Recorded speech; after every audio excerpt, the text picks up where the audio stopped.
An important consequence of the unrelenting, unqualified hostility toward Iran that Donald Trump has made a centerpiece of his foreign policy is described in an article by Thomas Erdbrink of the New York Times about the impact of that policy on the Iranian public. Erdbrink summarizes the overall effect this way: in short, it appears that Mr. Trump and the Saudis have helped the government achieve what years of repression could never accomplish: widespread public support for the hardline view that the United States and Riyadh cannot be trusted, and that Iran is now a strong and capable state capable of staring down its enemies.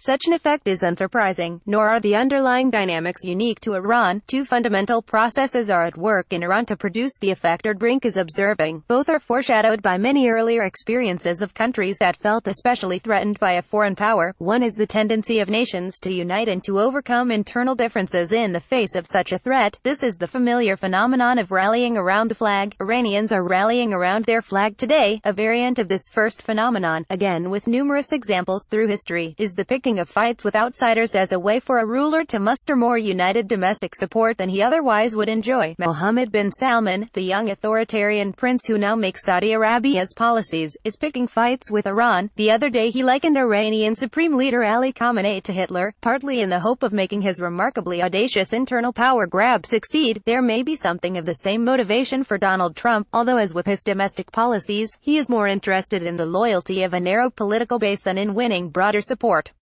The other fundamental process is the tendency of hardline views, and those who propound them, to prevail against more moderate alternatives in the face of an external threat, to preach about the malevolence and untrustworthiness of a foreign power is, in Iran as in the United States and in other countries, a defining characteristic of being a hardliner. Erdbrink quotes a hardline Iranian political analyst named Hamid Reza Taraghi as saying, "Thanks to Trump's dishonest, cheating and crazy remarks, he has proved what we have said for a long time: America cannot be trusted.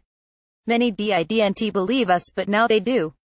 This is not just a claim the hardliners themselves make. A liberal-minded theater director in Tehran observes, "We need to understand that the U.S. has been playing with us all along.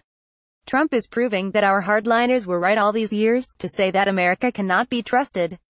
A major effect of the Trump administration's vehement hatred of Iran and seeking of confrontation with it is thus to make Iranians more determined than ever to stay their current course, with more internal unity and political support than ever before. The administration's hostility naturally engenders negative feelings about the United States. In return, it would hardly be a human reaction if they did not. So the administration's drumbeat message, that Iran is supposedly an implacable and irredeemable foe, is not only counterproductive but also to some degree self-fulfilling. The popular sentiment in Iranian streets and salons is much more than a product of regime propaganda. Despite Trump's calling a dictatorship an Iranian political system that actually is more democratic than most in the Middle East, he is confronting not just a fanatical regime, but instead a nation that is exhibiting nationalism very similar to what other nations have exhibited, especially so in times of externally imposed stress. Iranians also constitute a relatively well-educated nation and can easily see through such Trumpian falsehoods as the allegation that Iran is in cahoots with the Sunni terrorists of Al-Qaeda or ISIS rather than carrying much of the burden of fighting against them. Erdbrink notes how one Revolutionary Guard soldier who was captured and beheaded by ISIS has become a national hero. The reporter goes on to quote a self-described reformist in his early 30s, "There are many here like me, who don't care for the Islamic Republic and its rules. But today is about something bigger than that. One of us has been killed."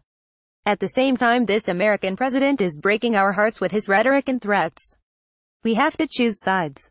I choose for my country. Much of what the Trump administration and some others in the United States routinely label as nefarious, malign, destabilizing behavior of Iran in the Middle East is supported by, and is even a source of pride for, most ordinary Iranians. They understandably see much of this Iranian activity, certainly including the military action against ISIS, as necessary for national defense, and/or a laudable contribution to a larger cause of international security. The same goes for Iran's development of ballistic missiles. An Iranian sociology professor who is a leading reformist notes that many Iranians, even those who are completely secular, cheer missile tests because the tests are making them feel strong and safe in the face of growing threats from the United States and Saudi Arabia. Pages